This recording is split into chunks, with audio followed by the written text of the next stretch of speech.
जय जगन्नाथ। आप सभी का स्वागत है आज की वीडियो में, जिसमें आज मैं शास्त्रों के अनुसार बहुत इंटरेस्टिंग टॉपिक कवर करने वाला हूं। उससे पहले आज के टॉपिक का थोड़ा सा गहराई से अर्थ समझते हैं।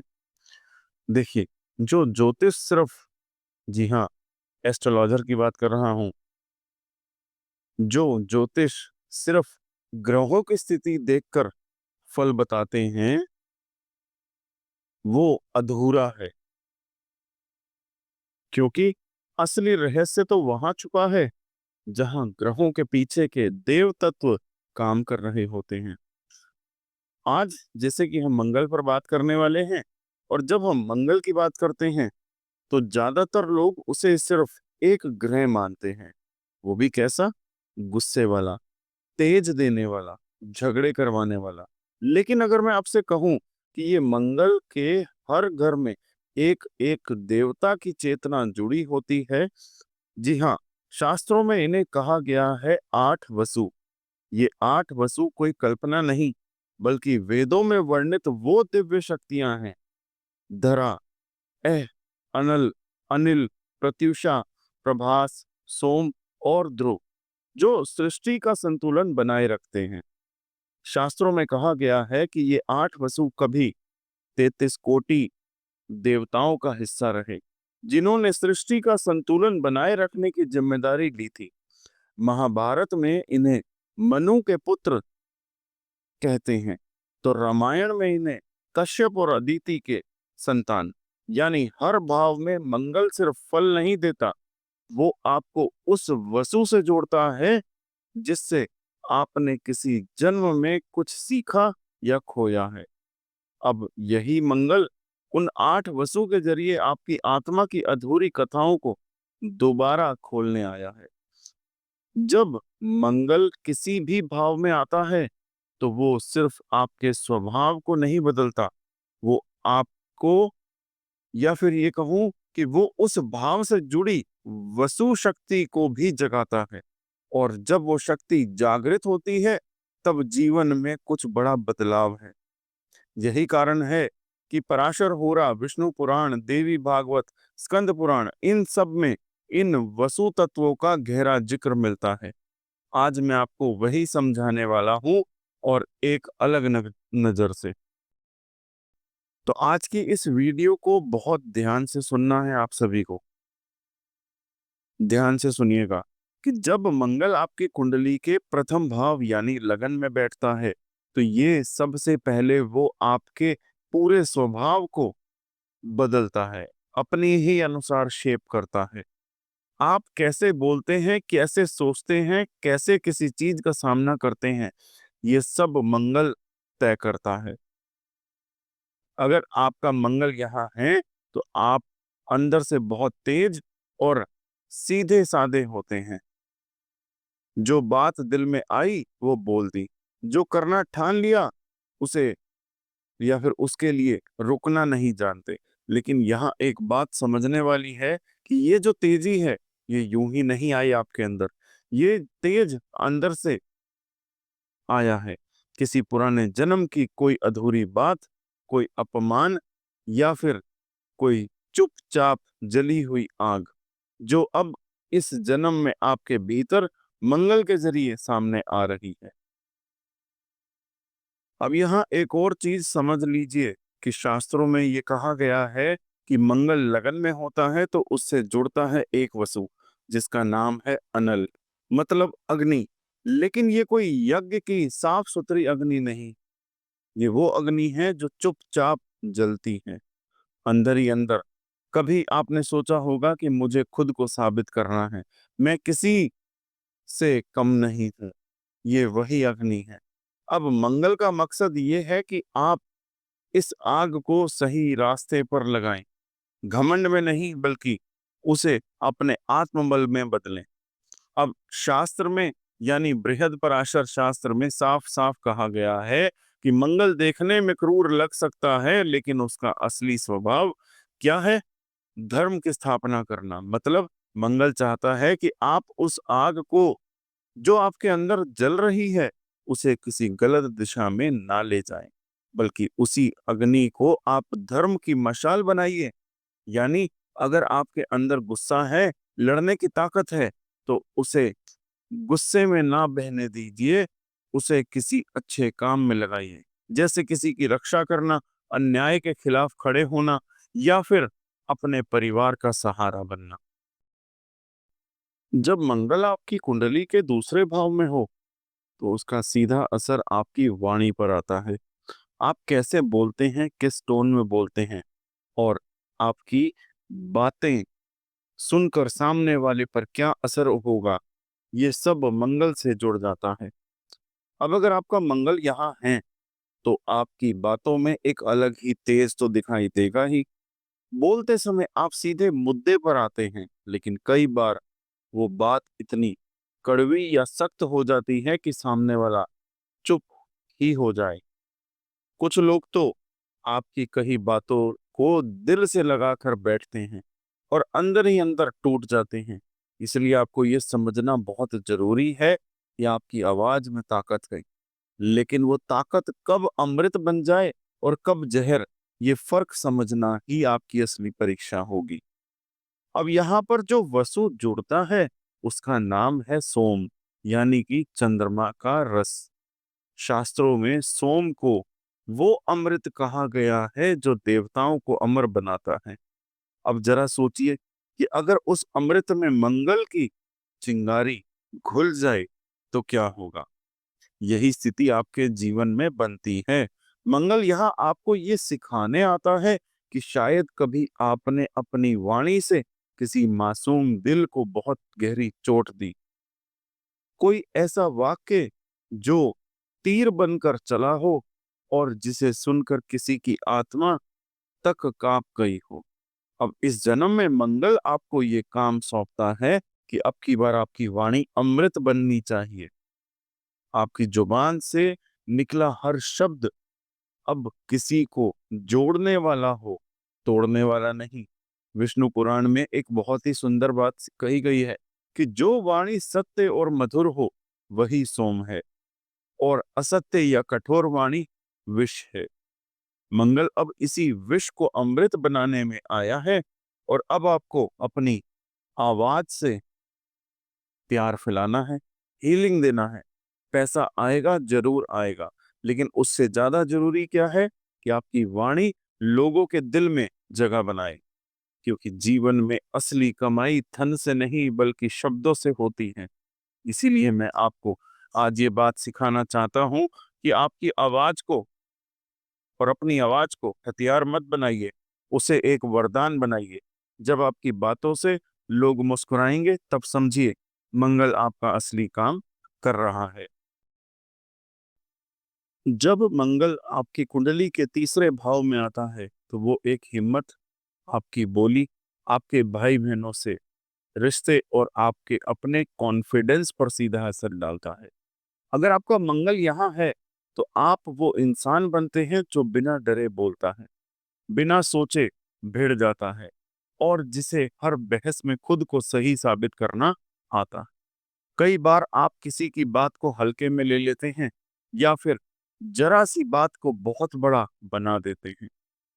और जहां भाई बहनों की बात हो, तो वहां अक्सर कंपटीशन, बहस या मनमुटाव जैसी स्थितियां बनती रहती हैं।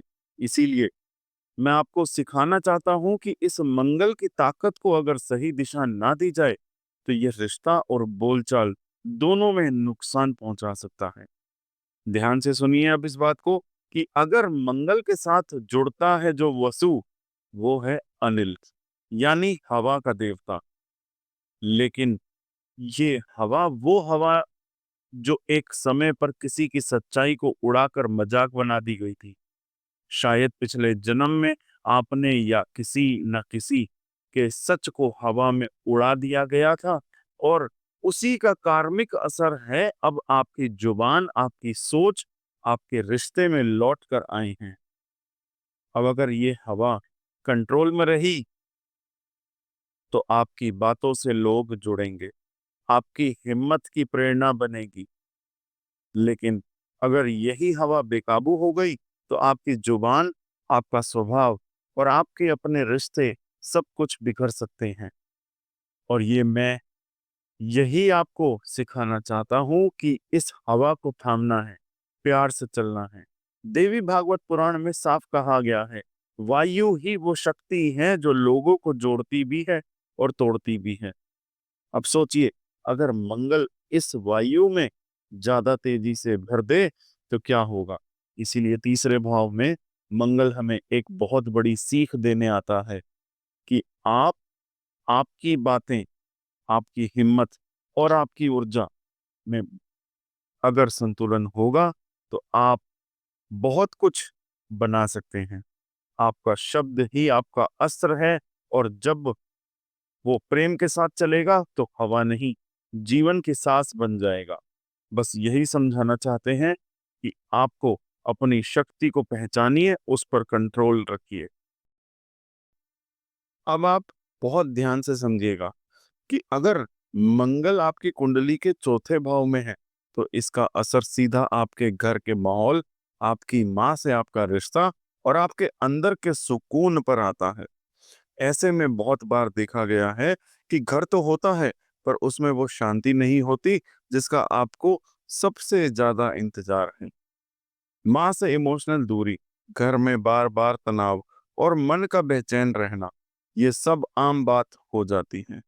और आप भी ये बात महसूस करते होंगे कि कोई ना कोई कमी घर में हमेशा बनी रहती है, चाहे वो प्यार की हो, स्थिरता की हो या फिर शांति की।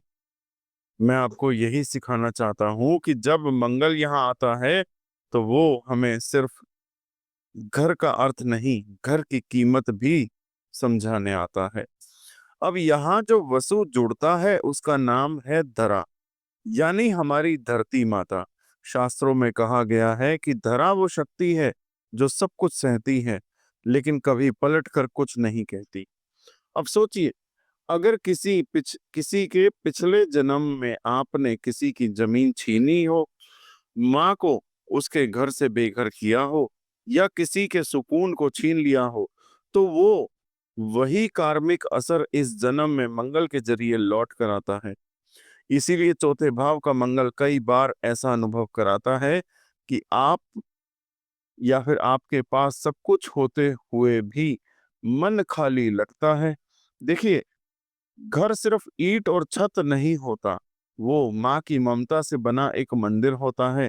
और अगर वहां मंगल बैठा है तो वो आपसे कुछ सुधार करवाना चाहता है। जैसा कि भृगु संहिता में भी कहा गया है कि जो धरती सहती है उसका बदला सिर्फ कर्म के फल से होता है।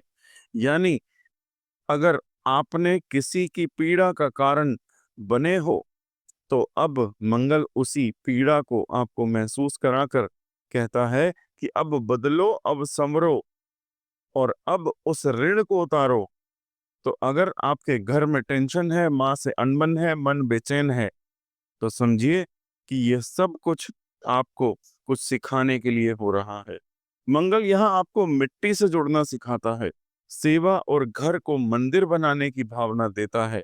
बस आप इतना कर लीजिए, फिर देखिए वही मंगल जो आज बेचैनी दे रहा है, कल वो आपको सबसे बड़ा सुकून भी देगा। जब मंगल आपकी कुंडली के पांचवें भाव में होता है तो इसका सीधा असर आपकी बुद्धि, आपके टैलेंट, आपके बच्चों से रिश्ते और प्रेम की भावना पर आता है। आप में गजब का हुनर होता है, वो जो ठान ले उसमें पूरे जोश से लग जाते हैं। लेकिन साथ ही ये मंगल गुस्सा भी जल्दी देता है और कई बार एक अजीब सी जिद भी बन जाती है, मैं ही सही हूँ, ये वाली जिद। यही वजह है कि प्यार के रिश्तों में कंट्रोलिंग नेचर आ जाती है और बच्चों के साथ या तो दूरियां बनती हैं या फिर मतभेद। तो मैं आपको यही सिखाना चाहता हूं यहाँ पर कि अगर आपकी बुद्धि तेज है तो दिल भी बड़ा होना चाहिए, वरना यही तेजी कई बार आपको अपनों से दूर कर सकती है। अब यहाँ जो वसु जुड़ता है उसका नाम है प्रत्युषा, मतलब सुबह की वो पहली किरण जो अंधेरे को चीर कर आती है। लेकिन शास्त्रों में एक बहुत गहरी बात कही गई है कि अगर पिछले जन्म में आपने किसी बच्चे की आजादी छीनी हो या किसी के दिल की भावना को दबा दिया हो, तो वो चीज इस जन्म में अंधेरे जैसी तकलीफ बनकर लौटती है। अब मंगल उसी अंधेरे को मिटाने के लिए आया है। लेकिन अगर आप आज भी जिद पर अड़े रहे, तो यही रोशनी आपको आपकी आंखों में चुभेगी। इसीलिए यह समय है सीखने का, समझने का और अपनी पुरानी सोच को थोड़ा नरम करने का।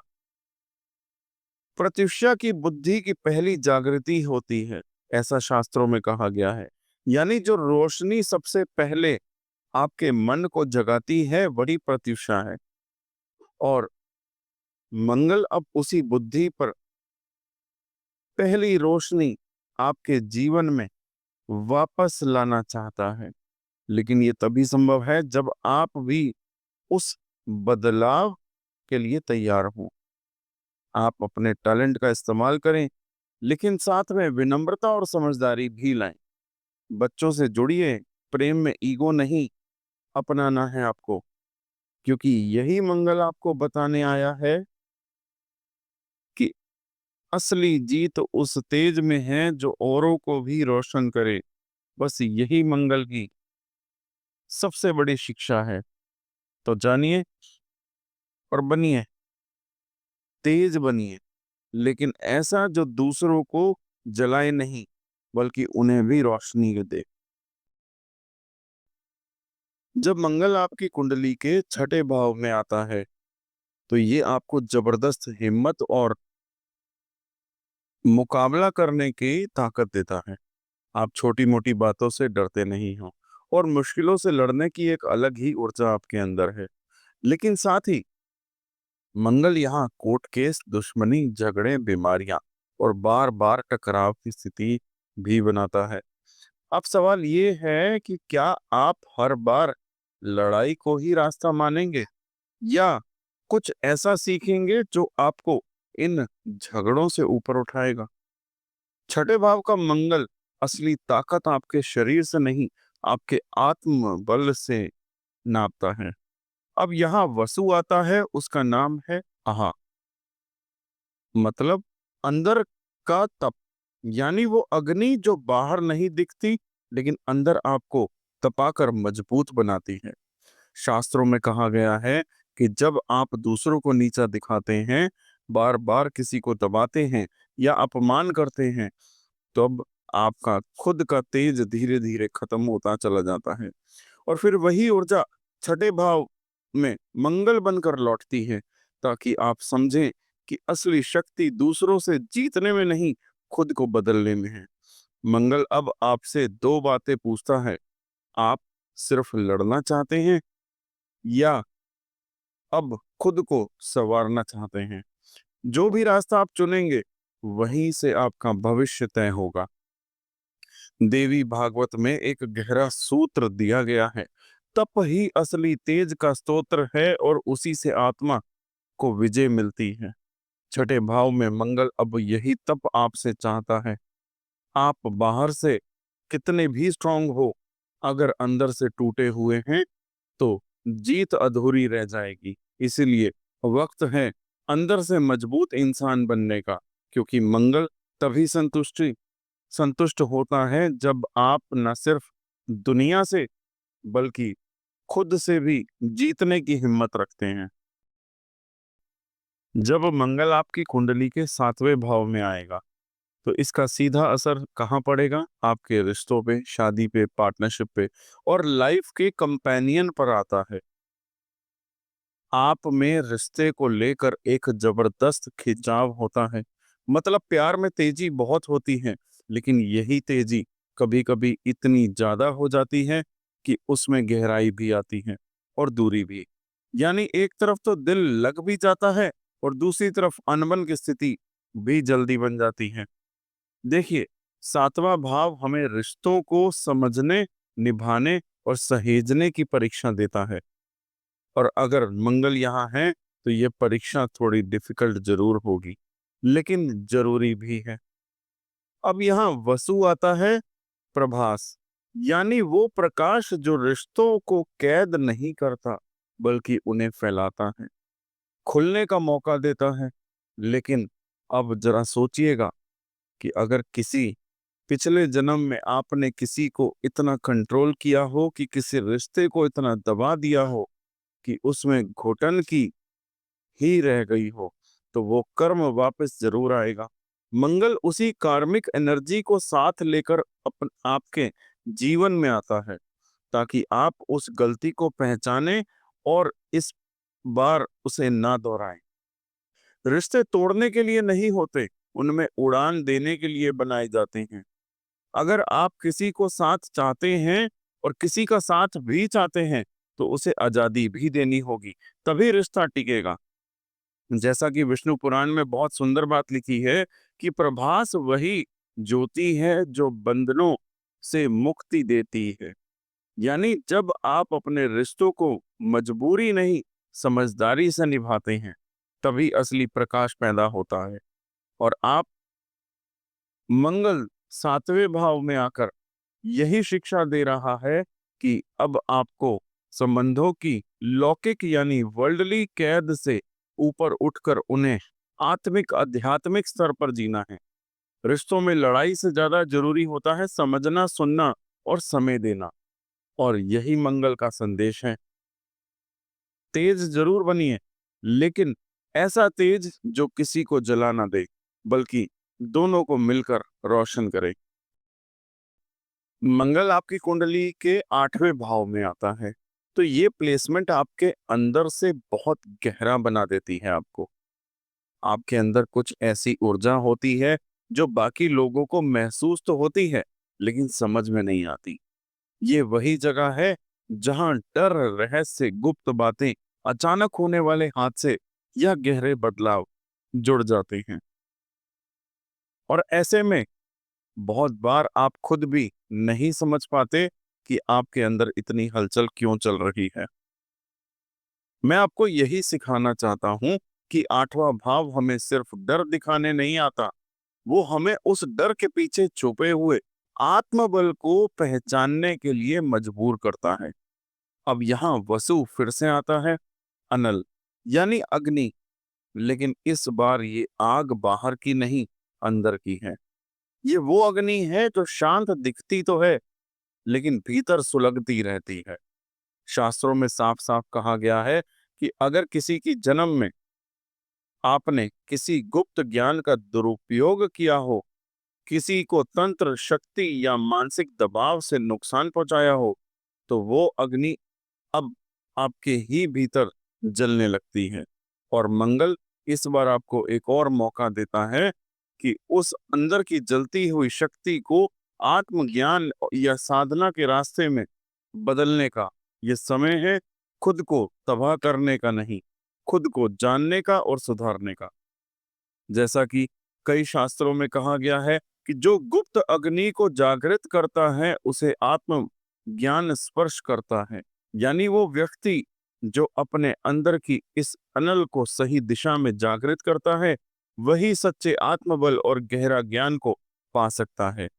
तो अगर आपका मंगल 8वें भाव में है, तो मैं आपको यही सिखाना चाहता हूं कि इस रहस्य को डर की तरह मत देखिए, इसे ज्ञान, साधना, सेवा और आत्म खोज का जरिया बनाइए। क्योंकि यही मंगल अब जब भीतर की चिंगारी को दिशा देता है, तो वही इंसान दूसरों को भी रोशनी देने लगता है। मंगल आपके 9वें भाव में, तो इसका सीधा असर तो आपके भाग्य, आपके पिता, गुरु और धर्म को लेकर सोच पर आता है। आप अक्सर भाग्य से लड़ते हुए महसूस करते हैं, जैसे सब कुछ करके भी कुछ अटका हुआ है। पिता से रिश्ते में दूरी हो सकती है, या ऐसा अनुभव भी आते हैं कि जहां आपको अपने जीवन में किसी गुरु या मार्गदर्शक से टकराव महसूस हो। और फिर धर्म को लेकर भी बहुत सारे सवाल उठते हैं। क्या सही है, क्या गलत है, किसे माने किसे नहीं। यहाँ मैं आपको ये सिखाना चाहता हूँ कि 9वें भाव में मंगल आपको एक अंदरूनी संघर्ष के जरिए जीवन की सबसे बड़ी सीख देने आया है। अब यहाँ पर वसु जो जुड़ता है फिर से वो है प्रत्यूषा, यानी वो पहली रोशनी जो अंधेरे को हटाती है। लेकिन शास्त्रों में भी कहा गया है कि अगर किसी जन्म में आपने किसी गुरु की बात को झूठ माना हो, किसी की सच्चाई को ठुकराया हो या किसी आध्यात्मिक मार्गदर्शन का अपमान किया हो, तो वो कर्म आपके लिए एक अधूरी खोज बनकर वापस आता है और मंगल उसी अधूरे ज्ञान की अग्नि को फिर से जलाने के लिए कोशिश करता है, ताकि इस बार आप आंखें बंद ना रखें बल्कि पूरे होश से देखें और समझें कि मैं आपको यही सिखा रहा हूं।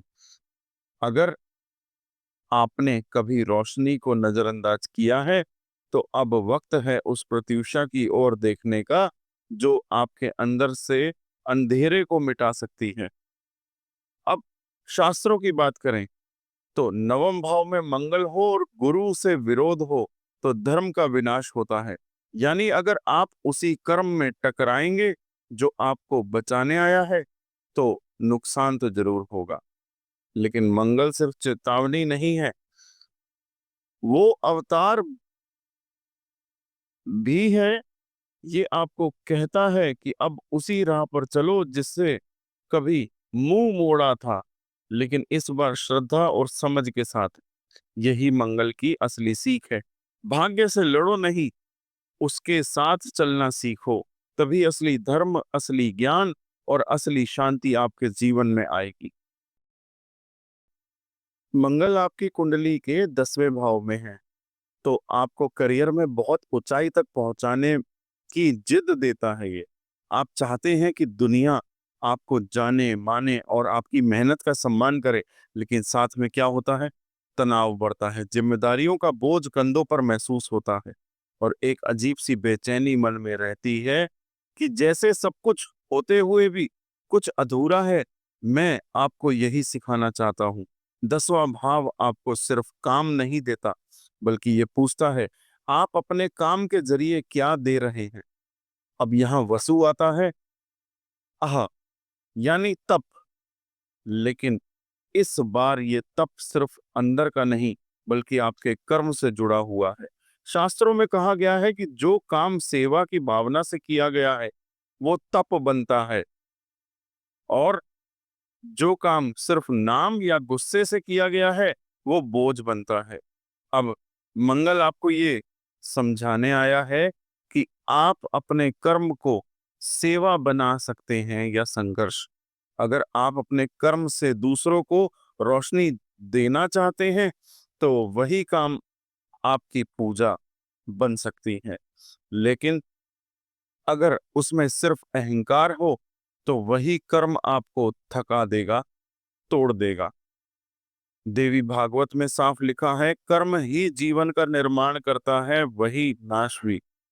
10वें भाव में मंगल इसी मोड़ पर खड़ा होता है जहां से या तो आप आत्मा की रोशनी में आगे बढ़ेंगे या फिर दुनिया की तालियों के शोर में खुद को खो बैठेंगे। इसीलिए मैं आपको यही सिखा रहा हूं कि अब काम को पूजा समझिए और अपनी मेहनत से किसी और का जीवन आसान बनाइए। यही मंगल की असली अग्नि है, जो तप में बदल जाए तो चमत्कार कर सकती है। अब जरा ध्यान से सुनिएगा, मंगल 11वें भाव में आएगा तो आपको एक बहुत मजबूत इच्छा देगा कि आपको हर चीज चाहिए। पैसा भी चाहिए, दोस्त भी, शोहरत भी, तालियां भी, और वो सब कुछ जो जिंदगी में सफलता का हिस्सा माना जाता है। लेकिन असली बात यह है कि ऐसे में अंदर से मन बहुत शांत रहता है। जो है वो कम लगता है और जो नहीं है वही बार बार खींचता है। मैं आपको यही सिखाना चाहता हूं यहाँ पर कि 11वें भाव में आपको अवसर देता है, लेकिन मंगल यहाँ आकर आपसे पूछता है कि आप इन सब चीजों का करेंगे क्या। अब यहाँ जुड़ता है वसु सोम, यानी कि वही अमृत जो आत्मा को संतोष देता है। लेकिन शास्त्र हमें ये भी बताते हैं कि अगर किसी जन्म में आपने किसी की खुशी छीन ली थी, तो किसी का हक मारा हो या किसी को नीचा दिखाकर खुद ऊपर चढ़े हो, तो वही अमृत आपके लिए कड़वा हो जाता है। मंगल अब आपको ये सिखाने आया है कि सिर्फ लेना ही लाभ नहीं होता, किसी और के लिए कुछ करना भी उतना ही बड़ा लाभ होता है। अगर आपने खूब कुछ पा लिया लेकिन किसी की दुआ नहीं मिली, तो वो सफलता अधूरी लगेगी। और जैसा कि कई पुराणों में भी कहा गया है, लिखा है कि सोम को लोभ के लिए नहीं, संतोष के लिए बनाया गया था। यानी अगर आप सिर्फ पाने के दौड़ में हैं, तो मंगल आपको बार-बार रोकेगा, टकराएगा, ताकि आप समझ सके कि असली लाभ तब है जीवन आप अपने जब आप अपने साथ किसी को भी जोड़ पाते हैं। इसीलिए मैं आपको बार-बार कहता हूँ कि अगर आपका मंगल 11वें भाव में है, तो मैं आपको यहाँ पर यही क्लियर कर दूँ कि लक्ष्यों को इतना बड़ा बनाइए, अपने एम को, अपने गोल्स को इतना बड़ा बनाइए कि उसमें किसी और की खुशी भी जुड़ जाए। तभी वो मंगल जो अब तक सिर्फ तृष्णा दे रहा था, आपको आत्मिक तृप्ति भी देने लगेगा। 12वें भाव में मंगल, अंदर से एक अजीब-सी बेचैनी बनी रहती है। आपको लगेगा कि कुछ तो है जो अधूरा है। कभी विदेश जाने की इच्छा, कभी सब कुछ छोड़कर एकांत में रहने का मन, कभी सपनों की गहराई में डूब जाना, लेकिन फिर भी मन का स्थिर ना हो पाना। जैसे किसी सवाल का जवाब आपको बार-बार बाहर ढूँढने का मन करता है। मैं आपको यही सिखाता चाहता हूँ कि 12वां भाव सिर्फ भागने का नहीं, अपने अंदर झांकने का भाव है। मंगल अब आपको खुद से मिलने बुला रहा है। अब यहाँ जुड़ता है वसु ध्रुव, यानी वो तारा जो अड़िग है, कभी नहीं डोलता। वेदों में कहा गया है कि जब आत्मा अपने रास्ते से भटक जाए, तो ध्रुव उसकी दिशा ठीक करते हैं।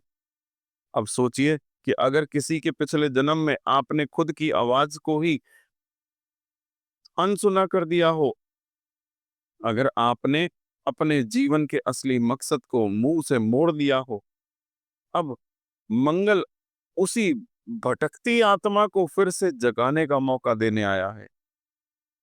मंगल आपको बाहर की नहीं, अंदर की यात्रा पर ले जाना चाहते हैं, जहां से सच्चा संतुलन मिले। अब शास्त्र की बात करें तो देवी भागवत में लिखा है, ध्रुव ही आत्मा का अंतिम केंद्र है। यानी अगर आप बार-बार भटकते हैं, भागना चाहते हैं, तो मंगल आपको उसी ध्रुव के केंद्र की तरफ मोड़ना चाहता है, ताकि इस बार आप भागे नहीं, बल्कि ठहर कर खुद को पहचाने। मैं आपको ये समझाना चाहता हूं कि 12वां भाव कोई कमजोरी नहीं है, ये आत्मा की सबसे गहरी खोज है। और अगर आप इस खोज को समझ गए, तो आपकी सारी बेचैनी एक शांति में बदल जाएगी। तो जैसा कि अब आप देखिए कि मंगल कोई साधारण ग्रह नहीं है, वो तो एक ऐसा दूत है जो हर भाव में एक वसु के जरिए आपकी आत्मा की कोई भूली हुई सीख वापस ले आता है। कभी वो सीख आपके गुस्से में छुपी होती है, तो कभी आपकी आवाज में, कभी रिश्तों में, तो कभी आपके कर्म में। अगर आपने आज इन भावों के पीछे की असली शक्ति को थोड़ा भी महसूस किया, तो समझिए आप अपनी आत्मिक यात्रा की असली सीढ़ी पर पहुंच चुके हैं। तो इस ज्ञान को आगे पहुंचाइए, लाइक, शेयर और सब्सक्राइब कीजिए भृगु ज्ञानवाणी को, क्योंकि ये उस रोशनी की मशाल है जो आपके अंदर आपके अपनों के जीवन को दिशा दे सकती है। आपका मंगल हमेशा मंगलकारी हो और आपके जीवन में तेज के साथ साथ संतुलन भी बना रहे। जय जगन्नाथ। धन्यवाद।